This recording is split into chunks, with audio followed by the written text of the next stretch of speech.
ta voisine au nom de Jésus-Christ et recevez nos salutations. Je ne serai pas long ce matin comme nous avons la Sainte Seine. Je devais m'entretenir avec vous sur la différence entre les réalisations et le potentiel. Et j'étais vraiment calme avec ça, mais vers 2h, 3h, j'ai dû changer la prédication parce qu'il fallait quand même donner un message qui va avec la Sainte Seine. Mais je vous en parlerai dans les temps qui viennent, car il y a une différence entre ce que tu as fait et ton potentiel. Une fois que tu fais une chose, ce n'est plus ton potentiel. Ton potentiel, c'est ce que tu peux faire. Mes 5 livres ne sont pas mon potentiel. Mes 5 livres sont mes réalisations. Mais mon potentiel, c'est le livre que je suis en train d'écrire. C'est celui qui va sortir bientôt. Ça, c'est le potentiel. C'est le film qui va sortir bientôt. Ça, c'est le potentiel. C'est l'extension de Pacadjouma qui va ouvrir. Ça, c'est le potentiel. Ce que tu as déjà fait n'est pas ton potentiel. C'est ce que tu feras qui est ton potentiel. Et sachez que nos changements ne sont plus dans ce qui a été fait. Nos changements sont dans ce que nous ferons. Tu veux que ta vie change? Fais quelque chose que tu n'as jamais fait. Alléluia. Fais quelque chose que tu n'as jamais fait. Et c'est ça qui amènera le changement dans ta vie. Et ne cherche pas à commencer par des grands changements. Tu ne vas pas grimper ici quand tu vas monter.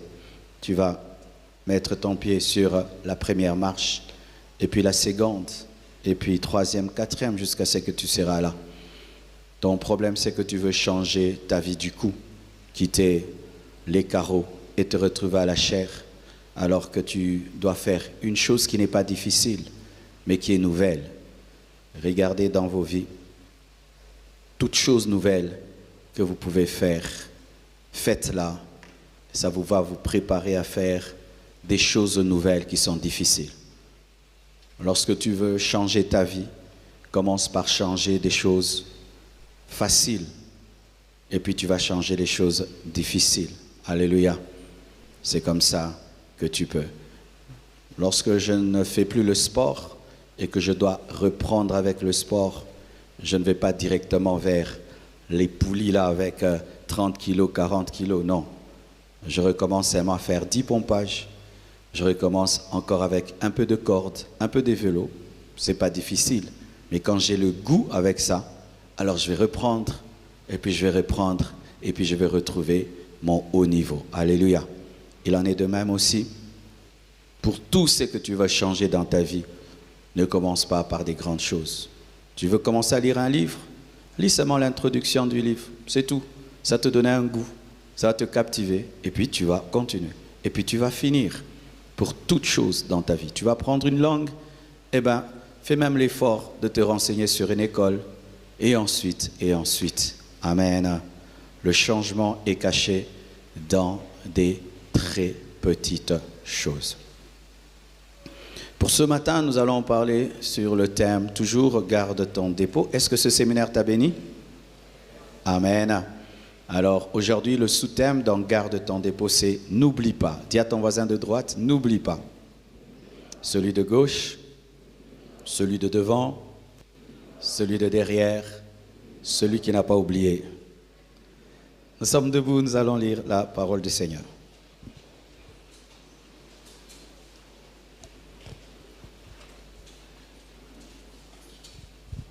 1 Corinthiens 11, versets 23 à 25. 1 Corinthiens 11, 23 à 25. « Car j'ai reçu du Seigneur ce que je vous ai enseigné, c'est que le Seigneur Jésus, dans la nuit il fut livré, prit du pain. Et après avoir rendu grâce, le rompit et dit, « Ceci est mon corps qui est rompu pour vous. Faites ceci en mémoire de moi. » De même, après avoir soupé, il prit la coupe et dit, « Cette coupe est la nouvelle alliance en mon sang. Faites ceci en mémoire de moi. Toutes les fois que vous en boirez. » Asseyez-vous, s'il vous plaît.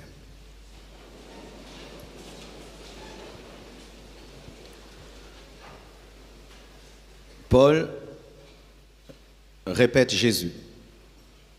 Dans les évangiles, Jésus-Christ a dit cela à ses apôtres le jour qu'il a introduit la Sainte Seine.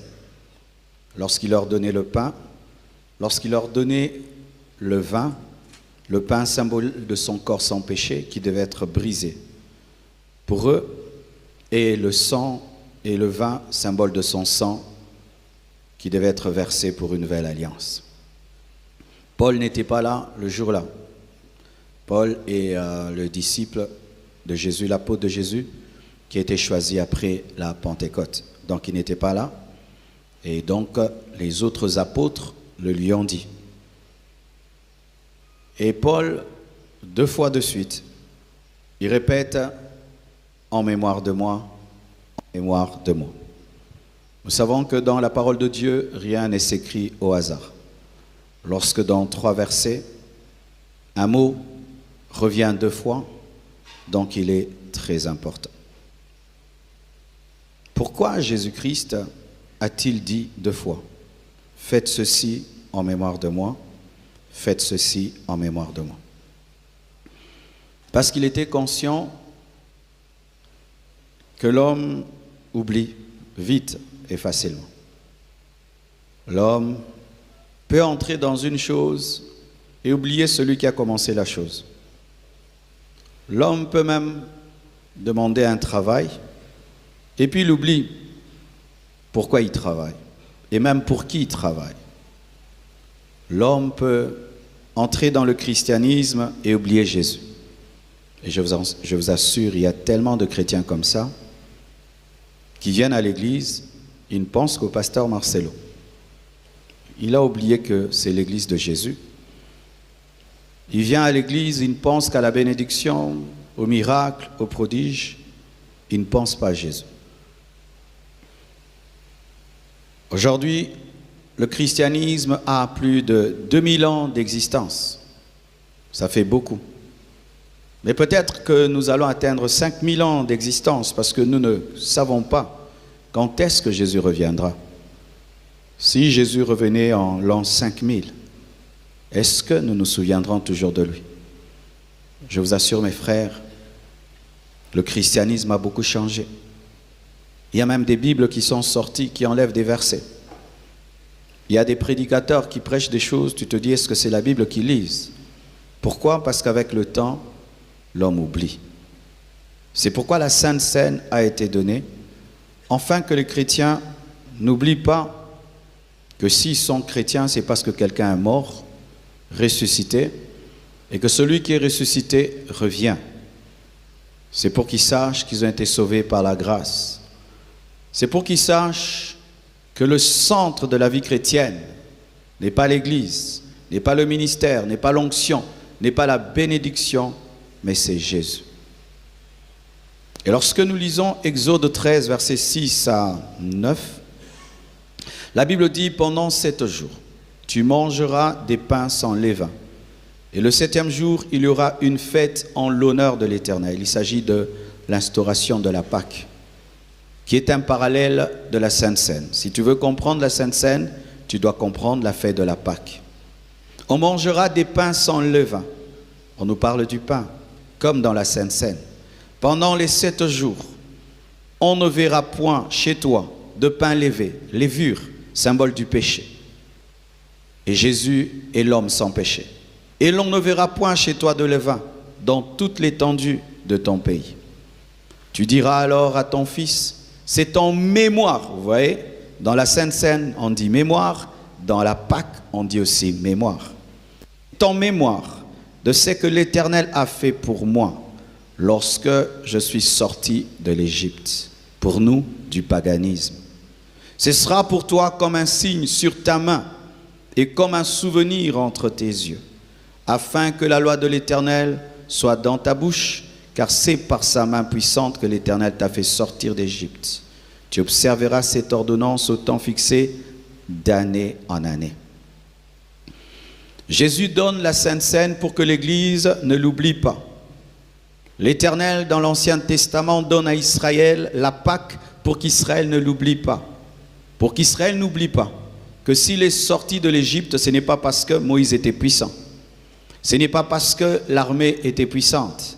Ce n'est pas parce que c'était un peuple extraordinaire, mais c'est parce que Dieu, dans sa grâce, a ouvert en deux la mer Rouge. Mais d'abord, lorsque l'agneau a été immolé et que le sang a été mis sur les poteaux et l'exterminateur est passé pour tuer tous les premiers-nés d'Égyptiens sans toucher un seul en Israël, c'est alors que le Pharaon a libéré Israël.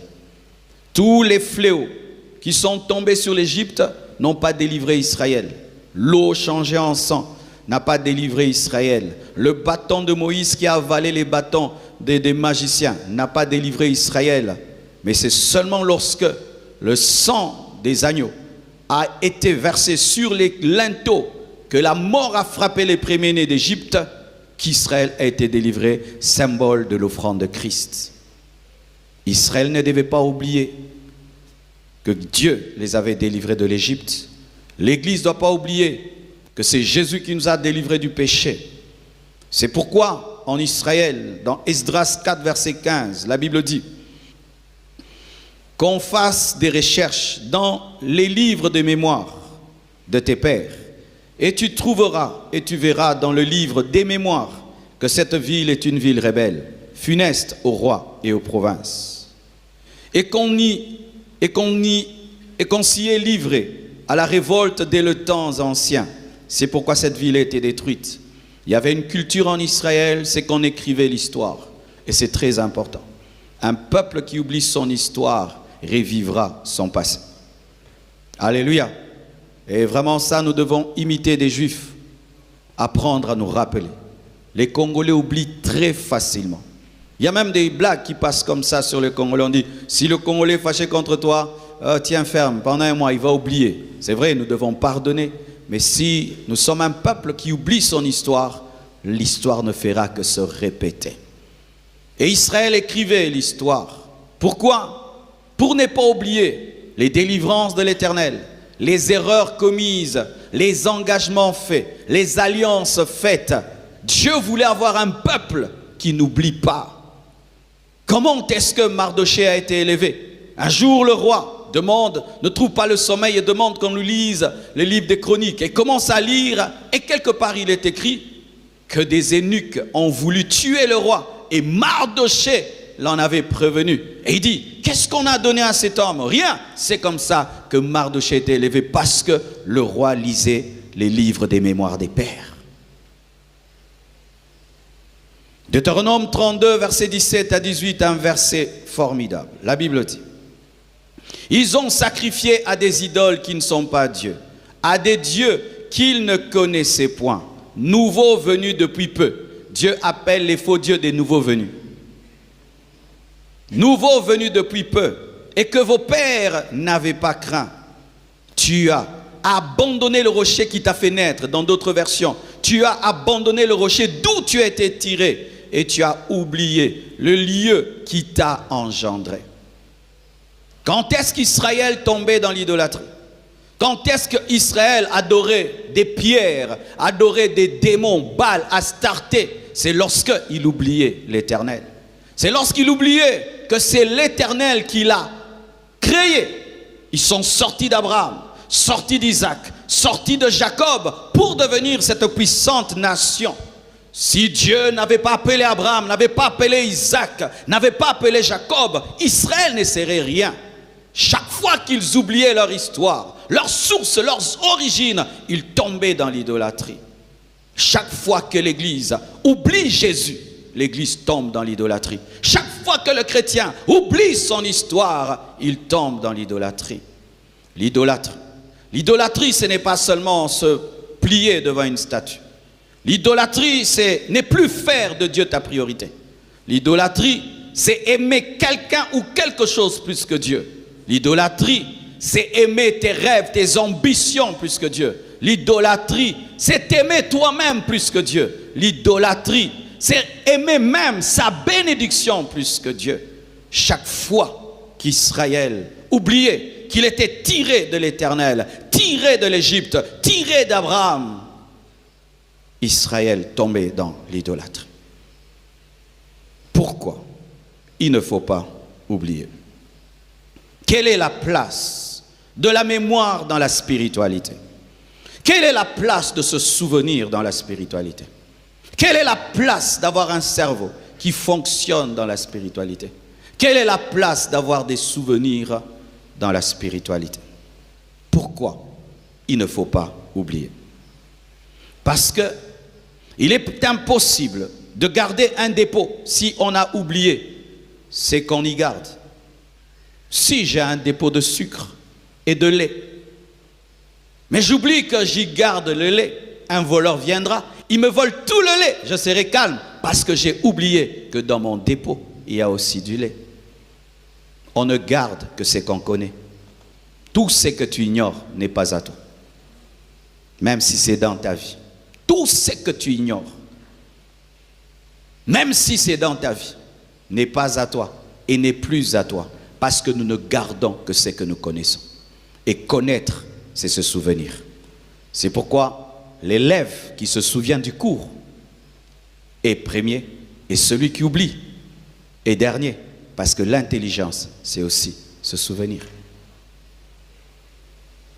Pourquoi il ne faut pas oublier? Parce que la mémoire permet l'obéissance et la sanctification. Lorsqu'Israël oubliait, il péchait. Lorsque Israël oubliait, il tombait dans le péché.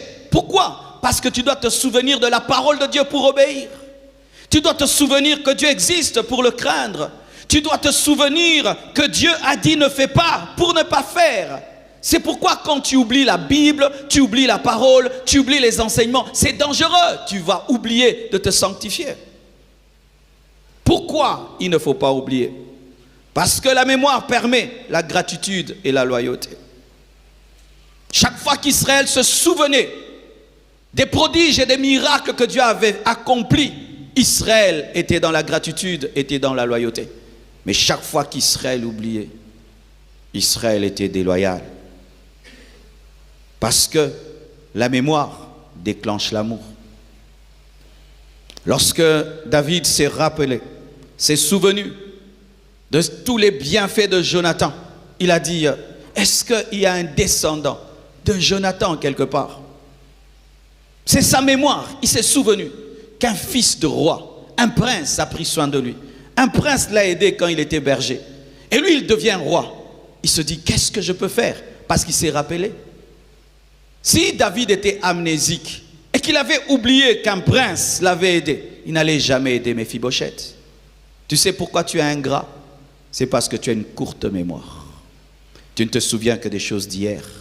Lorsqu'une chose a pris 10 ans, tu oublies vite. Lorsqu'une chose a pris 20 ans, tu oublies vite. Son ami était mort.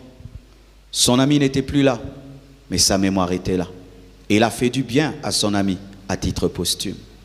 Arrêtez d'oublier les bienfaits de Dieu. Arrêtez d'oublier les bienfaits des hommes. Arrêtez d'oublier les hommes qui vous ont fait du bien.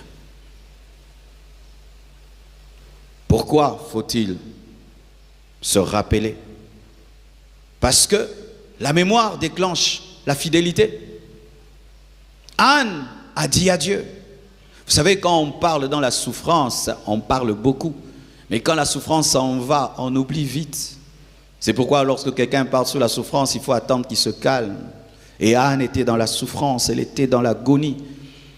C'était la femme aimée par son mari, mais elle n'avait pas d'enfant. Sa rivale en avait, Pénina, et l'a mortifiée. Elle a jeûné, elle a prié, mais rien n'arrivait. Elle se tient devant Dieu et elle dit à Dieu, si tu me donnes un enfant, je te le donnerai. Tu vois, la souffrance te dit ça. Tu es stérile. Et tu dis, si Dieu te donne, je te donnerai. Donc je vais seulement être un instrument pour qu'un enfant naisse. Il ne sera pas à moi. Qu'un enfant seulement passe par moi. Waouh, quelle prière. Et Dieu accomplit. Imagine, tu as attendu un enfant 30 ans, 40 ans, et tu es là. Eh bien, tu risques d'oublier ce que tu as dit. Mais Anne s'est souvenue. Je l'avais promis à Dieu. Et Anne le ramène. Et le laisse entre les mains de qui? Pas d'une femme qui va l'allaiter. Pas d'une femme qui va en prendre soin. Un vieillard. Le sacrificateur Élie. Tu laisses ton bébé avec un vieillard. Pourquoi? Parce que tu as promis. Parce que tu veux être une femme de parole. Parce que tu te souviens de tes promesses. Waouh! Un autre, là c'est pire même. Jephthé. Jephthé doit aller en guerre. Et là, il sent qu'il n'a pas la force d'affronter ses ennemis. Et il fait une alliance avec Dieu. Il dit, Dieu, si tu me donnes la victoire sur mes ennemis, je te promets de te consacrer toute chose venant de ma maison qui viendra vers moi. Si c'est un âne, si c'est un bœuf, si c'est un homme, je te sacrifie cela. Et Dieu entend. Et Dieu réalise. Jephthé va en guerre et il a la victoire. Et il est content. Et il rentre. Lorsque la fille de Jephthé, sa fille unique, vierge, en tant que papa est de retour, elle prend ses amis et dit, allons voir papa, recevoir papa. Elle va devant ses amis, elle chante, elle danse. Quand seulement Jephthé la voit, Jephthé crie, Jephthé pleure. Il dit, pourquoi tu me fais ça? Et sa fille étant spirituelle, s'est rendue compte que son père avait fait un vœu. Et elle encourage son père à accomplir le vœu. Elle va pleurer sur sa virginité avec ses amis. Et puis elle se consacre à Dieu avec sa virginité. Pourquoi? Il avait parlé. Il s'est rappelé du vœu qu'il avait fait. Combien de vœux tu as fait à Dieu que tu as oublié? Dieu n'a pas oublié. Tu sais que Jephthé pouvait changer le vœu. Dire, oh non Dieu, je parlais des animaux. Non, Jephthé, tu m'avais dit tout. Non, en soi, ça voulait dire, des fois nous voulons rouler Dieu, escroquer Dieu. Mais il a été fidèle. Parce que je vous dis que s'il n'avait pas donné sa fille, il allait mourir lui, sa fille et tout ce qu'il avait. En donnant sa fille, il a protégé tout le reste. Combien de vœux vous faites? Je ferai.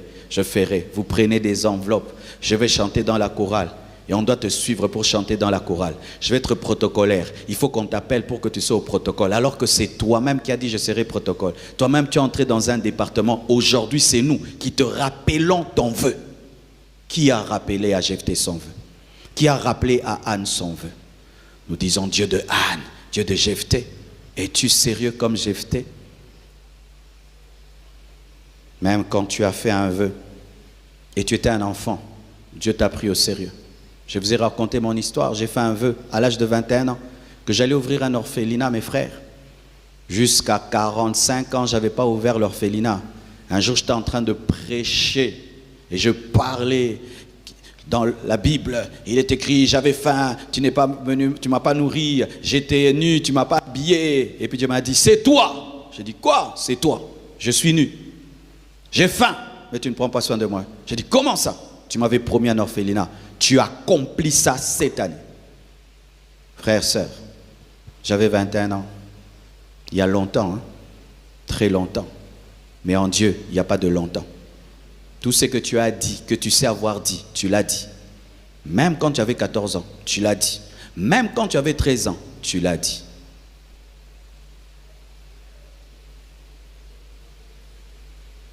Évoluons enfin de clôturer. J'aimerais vous donner certaines images que j'ai données au premier culte. Ça va te permettre de mieux comprendre. Vous voyez, même dans les couples aujourd'hui, pourquoi nous avons des problèmes? C'est parce qu'on oublie. Tu oublies que tu as demandé une femme à Dieu, que tu pleurais. Seigneur, donne-moi une femme, Seigneur, donne-moi une femme, donne-moi une femme. Et tu courais derrière une femme, tu courais derrière elle. Une fois que tu oublies. J'aimerais que tu rentres en arrière comment tu cherchais ta femme.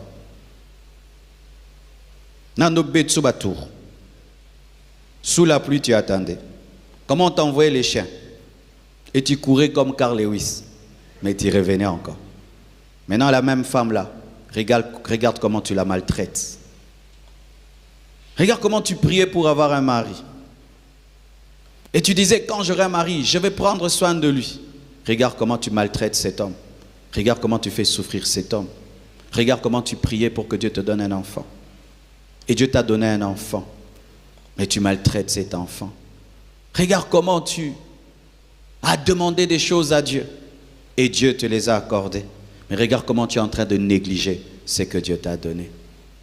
Tu as oublié comment tu demandais ces choses. Tu as oublié comment tu recherchais ces choses. C'est pourquoi tu n'en prends pas soin.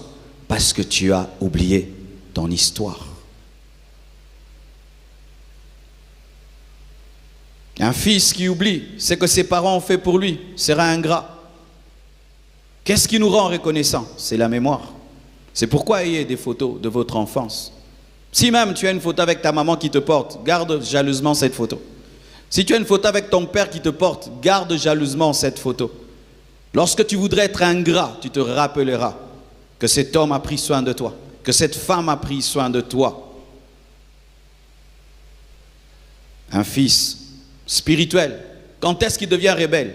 C'est quand il oublie qu'il est venu païen, tu lui as prêché la parole, tu lui as enseigné la Bible, tu lui as imposé les mains et tu lui as donné la chair et tu as dit il est pasteur, il est prophète. Quand il oublie cette histoire, il va faire la rébellion.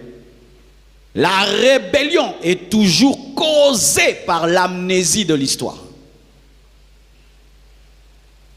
Les gens qui font souvent mal sont des gens qui oublient vite les bienfaits.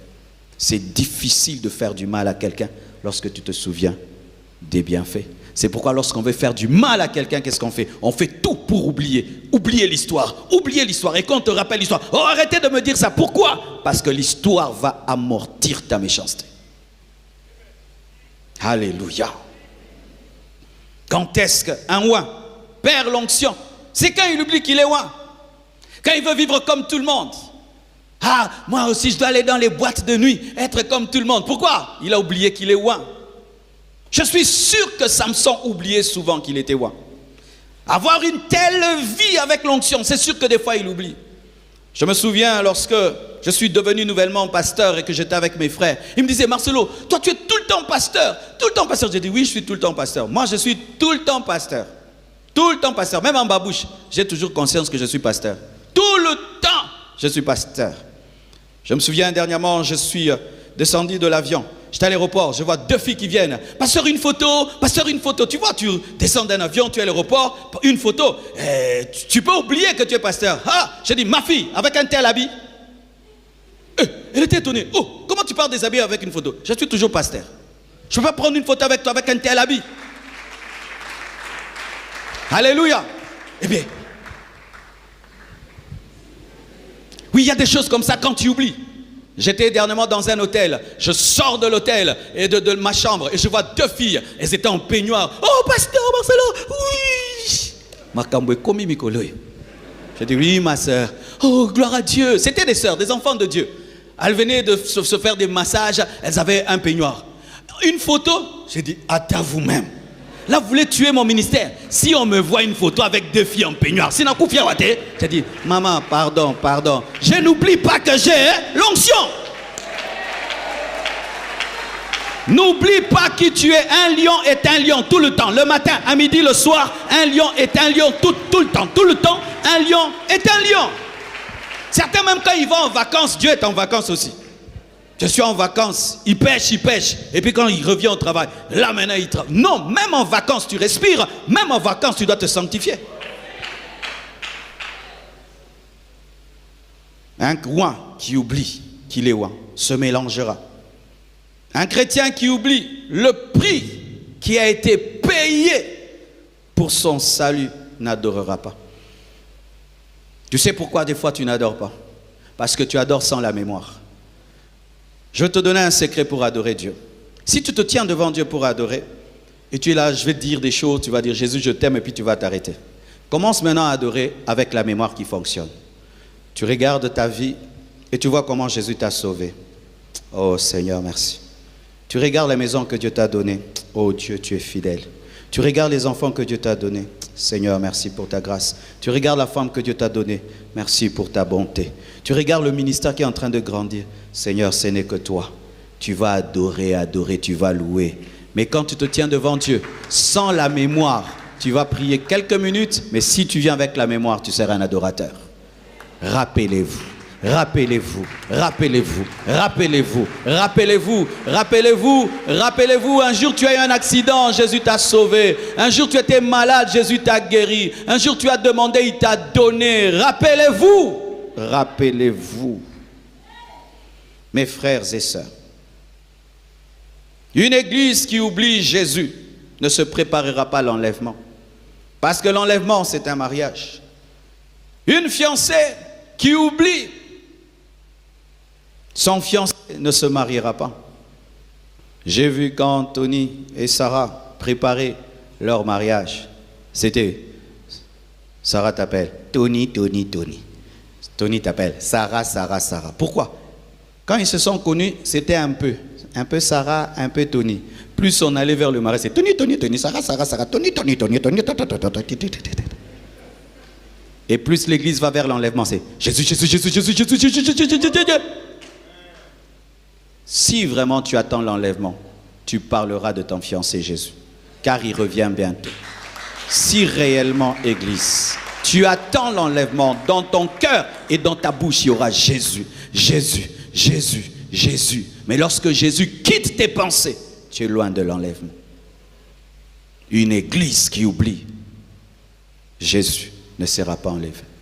Car si Jésus t'enlève, alors que tu l'as oublié, tu aurais une crise cardiaque spirituelle. Aussitôt, parce que tu ne t'attendais pas. Mais si tu attendais quand il vient, enfin. Mais si tu ne l'attendais pas, s'il vient, tu aurais une crise cardiaque. Est-ce que Jésus est toujours dans tes pensées? Ou ce sont tes problèmes? Ce sont tes soucis? C'est ta toute petite vie qui est tout le temps dans tes pensées. Tu as oublié Jésus. Et comme tu l'as oublié, es-tu prêt à ce qu'il t'épouse alors qu'il t'a quitté? Il a quitté tes pensées. C'est pourquoi, ce matin, tu peux me mettre un petit piano. J'aimerais que tu te rappelles. Rappelle-toi du jour où tu t'es marié. Vous tous qui avez des foyers détruits, rentrez seulement en arrière. Rappelle-toi du jour où tu t'es marié. Quand je rentre en arrière, je me rappelle du jour où je me suis marié. Je vois un jeune garçon et une jeune fille à Lemba. Et le pasteur Raoul Matadi en train de nous bénir. Directement, quand je pense à ce jour-là, je me rends compte que Dieu m'a pris de très très loin. Ce souvenir, ça me rappelle que j'ai promis à mon épouse fidélité, amour, protection. Rappelle-toi du jour où tu es venu pour la première fois dans cette église.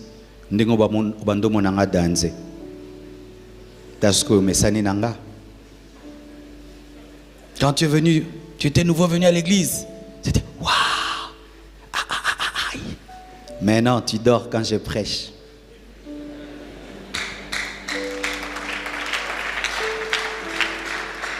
Tu as oublié. Entre en toi-même.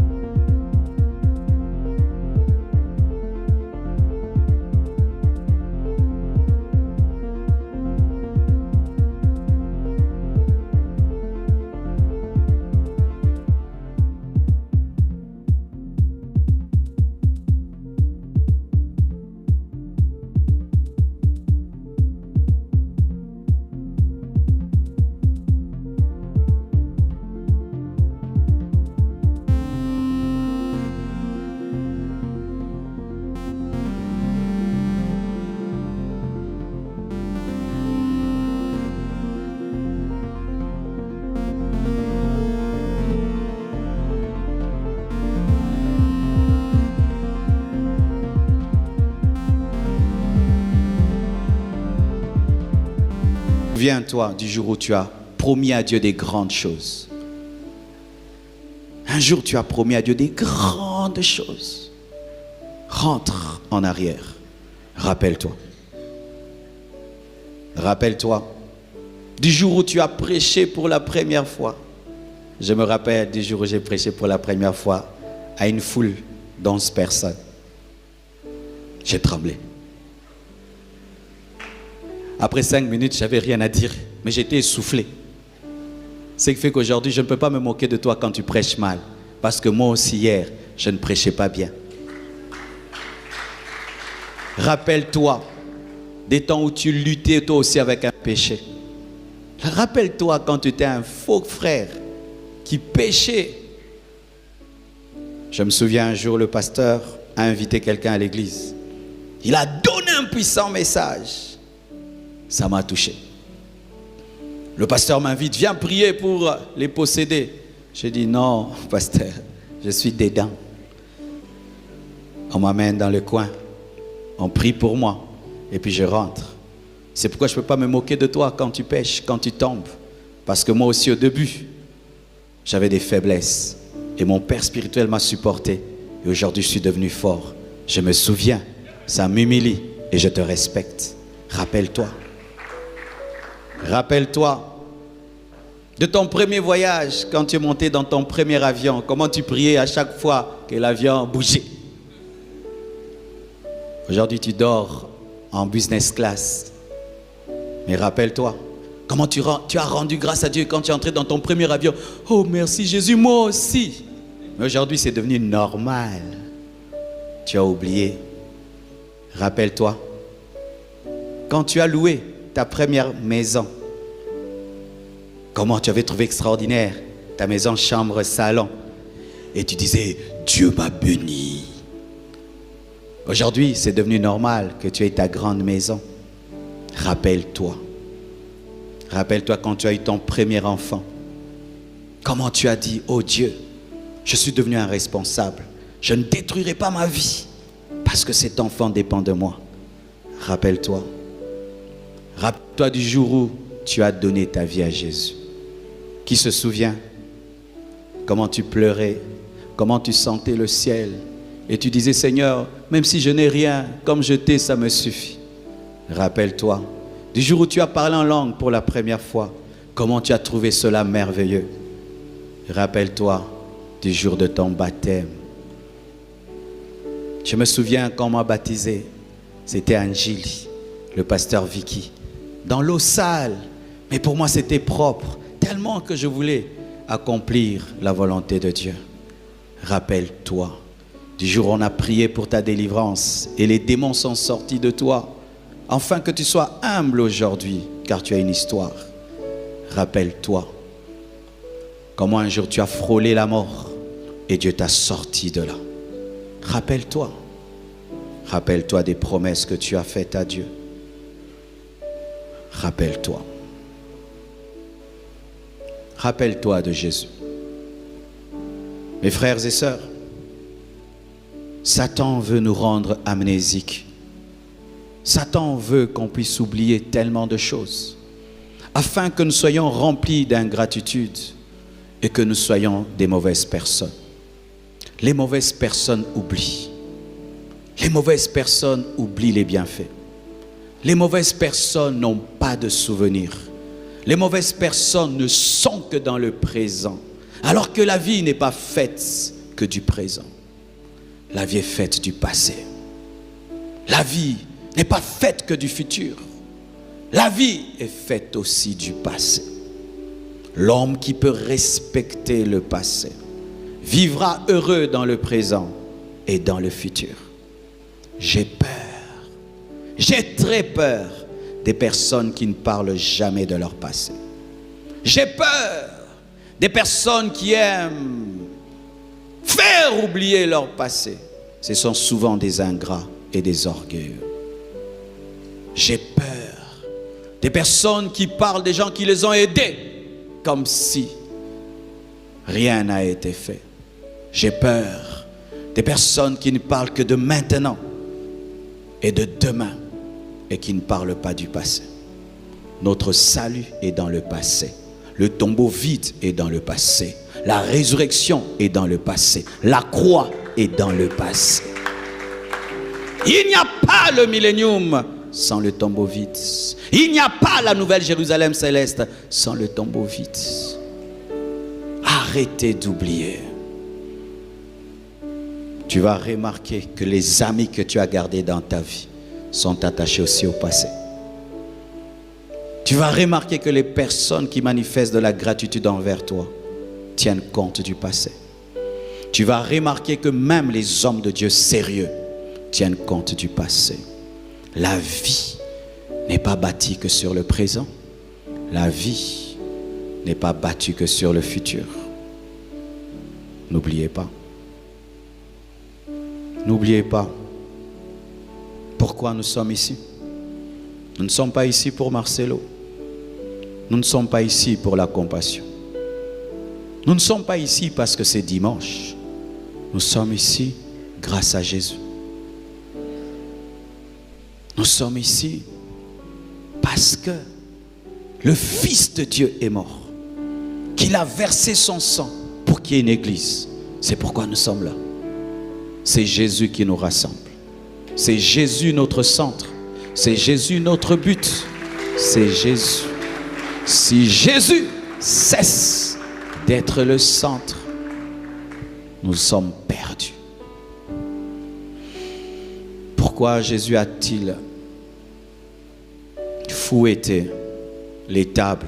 Et j'aime quelqu'un qui, pasteur Jérémie Soudry, il a dit, il n'avait pas fouetté les gens, il avait fouetté les tables des changeurs, parce que les gens avaient oublié pourquoi le temple était bâti. Le temple n'était pas bâti pour que les gens se fassent de l'argent, mais pour adorer Dieu. Mais les gens avaient oublié. N'oubliez pas. N'oubliez pas. N'oubliez pas. Que Dieu vous bénisse abondamment. Nous sommes debout, s'il vous plaît.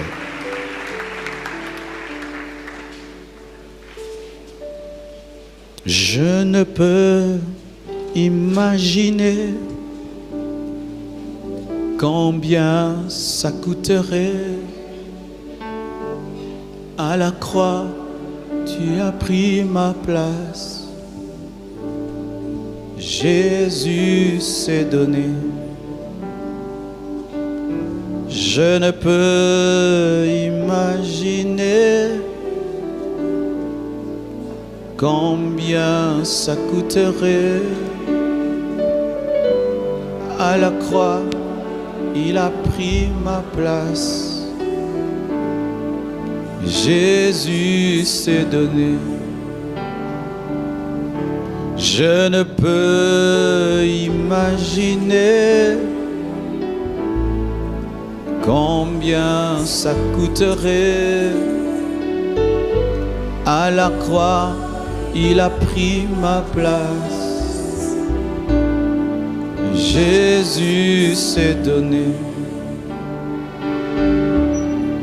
Il a pris ma place. Et il a pris ma place.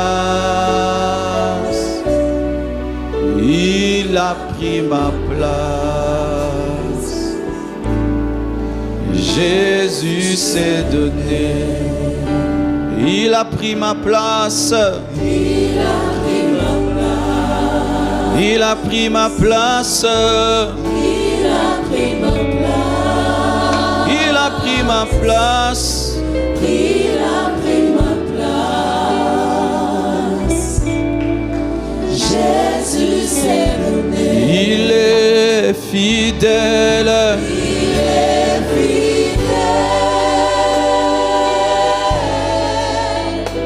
Fidèle. Il est fidèle. Fidèle. Mon Jésus est fidèle. Mon Jésus est fidèle.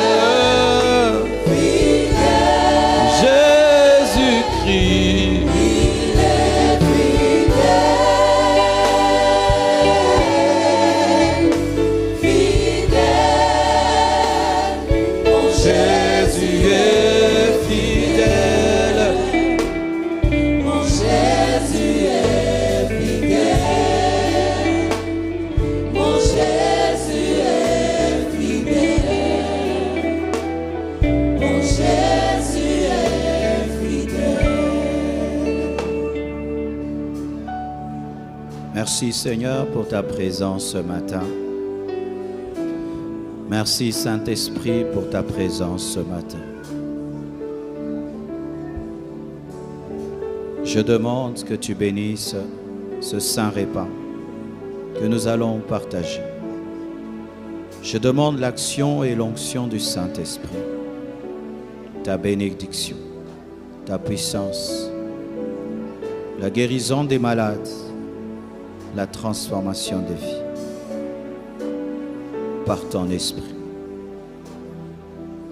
1 Corinthiens 11, 23. Car j'ai reçu du Seigneur ce que je vous ai enseigné. C'est que le Seigneur Jésus, dans la nuit, il fut livré, prit du pain.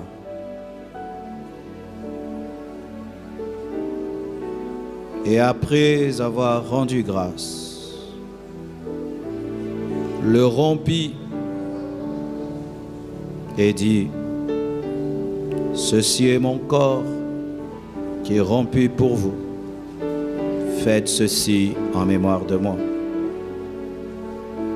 De même, après avoir soupé,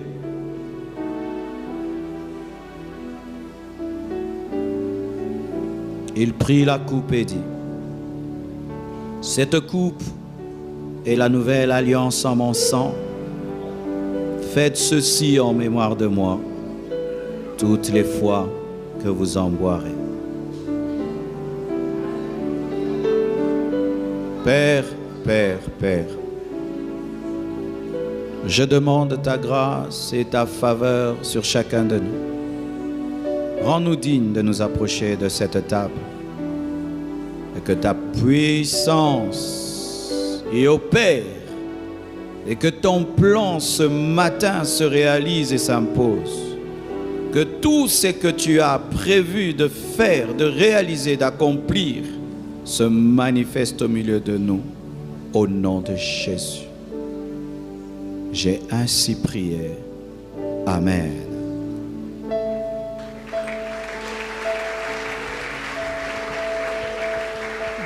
Nous allons nous approcher de la table la plus proche. Tu prends et tu rentres à ta place et tu manges directement et tu demeures en prière. Tu prends la coupe et tu prends le pain.